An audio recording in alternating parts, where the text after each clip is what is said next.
This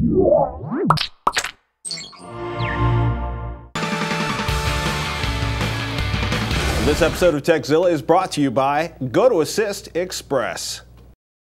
As you all know, I travel pretty extensively, and the less crap I have to lug around with me, the better. So last week I decided to travel without a laptop of any kind and bring 2 tablets with me to compare. The new Toshiba Thrive and, of course, the iPad 2. Now, you all know how an iPad 2 works, so let's talk a little more about the Thrive. The first thing you'll notice is the design. It's a big boy. This 10-inch tablet is definitely the tough book of the tablet world, and at 1.66 pounds and 0.62 inches thick, yeah, it's not a small tablet. Comparatively, the iPad is 0.32 inches thick and 1.33 pounds. So that's a pretty big difference. I mean, even just looking at them, I have a smart cover on my iPad. Did it feel heavy like, it feels like, you know, fine Corinthian leather in a Mercedes, or did it feel heavy like, wow, this thing is heavy, I hate it? I don't hate it. I've complained a lot in the past about tablets in general, even when the iPad originally came out, that it was just a little bit too heavy to hold as an ebook reader for a long time, but I've since kind of changed my mind on that. People on Google Plus were actually laughing at me because I was saying that I liked the design of the Thrive, and they're like, but it's so huge, you hate big tablets. And I was like, you like small e-readers, Kindle good. I do, for exactly. e-reader. But this feels very solid to me, and it feels like I could drop it and it wouldn't smash, basically. This puppy is running Android 3.1, though I have to say probably the biggest hurdle for me was going from iOS to Android, which I haven't spent nearly as much time on. So that's just a fault of my own. It's a learning curve and whatnot. But I mean, Honeycomb is pretty awesome. It's fast and it's slick. And the Google integration, of course, if you've used any kind of Android tablet, is very well done. So that's nice. The built-in Gmail reader and all the integration there works great. So let's look at some comparisons. This model is only running on Wi-Fi. And we did have some trouble picking up a Wi-Fi signal here in the studio. I don't know if that's a symptom of the Thrive or if we're just having some Wi-Fi issue, but the iPad connected just fine. There's a 3G model coming out in the very near future, but for right now, this guy only runs on Wi-Fi, which can be kind of a bummer, you know, if you're traveling a lot and there isn't an open Wi-Fi connection, or if you don't want to pay for something. You know, if it has 3G built in, it's one less thing you have to carry with you. One less thing you have to carry around with you. So one thing I wanted to test was loading up a web page. We're on the overdrive, as I mentioned, so the speeds are not as phenomenal as they would be in our normal in-house Wi-Fi system. Overdrive, yeah, it's even the 4G on Sprint is it's better than nothing. It's better than nothing. Let's do CNN.com. So we're both starting from Google here. We're not searching. Wait, are we searching Google or are we entering it in? You're entering it in the address bar. Okay. Okay, ready? And 3, 2, 1, search. Oh, someone's being a little slow. Okay. So on that test, it was a little bit slower. Usually I've seen it run at approximately the same speeds, but I haven't noticed a big, you know, like a big difference in terms of web browsing speeds, which is nice.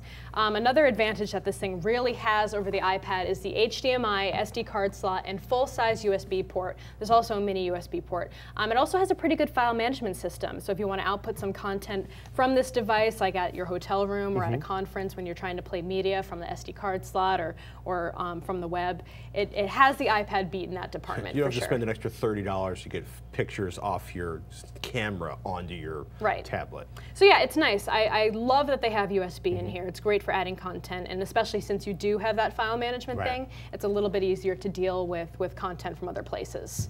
So yeah, overall, this is a nice little device. The battery life is rated at a little bit less than the iPad. I got about like 6 to 7 hours on a full charge, and of course with more use, it's definitely going to go down a little bit. But the iPad's usually at around 10. I was going to say, it seems pretty typical for the Android tablets, like 6 to 7 if you're kind of prudent, versus 10 hours, pretty typical for the iPad. There was also a sleep bug issue that a lot of people were experiencing with this model. I did just recently do the software updates for this guy. They had a software update earlier this week, so that hopefully that did fix the problem, because otherwise you have to do like a hard reset. So it wasn't waking from sleep? It wasn't waking from sleep, yeah. So that's an issue, but you know, it's a new device. That happens sometimes. They put out software patches, it makes it better. So yeah. I enjoy this guy. Like I said, it's a little bit bulkier than an iPad. It's a little bit bulkier than a lot of other Android tablets out there. But it feels substantial to me. It doesn't feel like something that's flimsy or chintzy or is going to break. So I think it's good for that. It is like the tough book of tablets. Do I sense the thumbs up? I would give it a thumbs up, yeah. I mean, yeah, I enjoyed using it. I think it's a nice Android device. And are you ready? So you're completely ready to give up traveling with a notebook too. I'm done traveling with a notebook. I think tablets are where it's at for travel, especially if you don't have to do anything too fancy. There you have it, people. We got a Twitter question from Espen_F who asks, any sunglasses with screens on them so you can watch movies while relaxing on a plane? Oh yeah, these come up every couple of years. Somebody comes up with a new truckload or caseload of these, container of them out of China. They're basically virtual screen glasses. They cost a couple hundred to, in this case, $389.99. They're two little tiny LCD monitors strapped inside big Geordie LaForge glasses, just without Geordie LaForge's style. The worst ones are these ones that have been around for years. They're QVGA 320 by 240 LCDs, which look incredibly big blocks of color in front of your eye, very pixelated. The ones we showed up here, the Zetronics website up here, they're claiming 1024 by 768 lenses that are like an inch in front of your eyes, and they're a virtual 80-inch screen. Yeah. I haven't found any I like. Some folks do use them and love them. You know, they tend to be, there's usually batteries. You know people who use them and love them? I have read reviews on Amazon where people have testified their love for these kind of things. Huh. I don't know. I've tried on probably a half dozen pair of these from different manufacturers and always thought to myself, this looks like crap. I would never wear this. Oh my goodness, my nose hurts. But I don't wear glasses, so, you know. Yeah, I see them every year at CES. They have a few updated versions, and they're getting a little bit lighter and a little bit more fashionable. But all in all, no. In a 1080p world, 800 by 600 1-inch. It just makes us a little bit sad. Yeah, and I'll probably get a headache too, because I get a headache with everything. Well, there's more Tekzilla coming right up, but before we do that, it's time to thank one of our sponsors.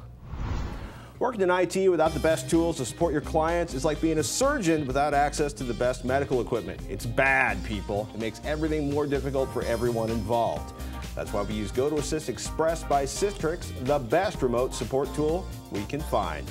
GoToAssist Express is designed with speed and usability in mind, which makes it easy to get in, diagnose, and resolve the problem fast. And with unlimited use, you can support all you want for a single flat fee. Plus, Tekzilla viewers, we got a deal for you. You can try GoToAssist Express free for 30 days. To get this special offer, just visit gotoassist.com/Tekzilla. That's gotoassist.com/Tekzilla for a free trial and to help keep us bringing the show to you.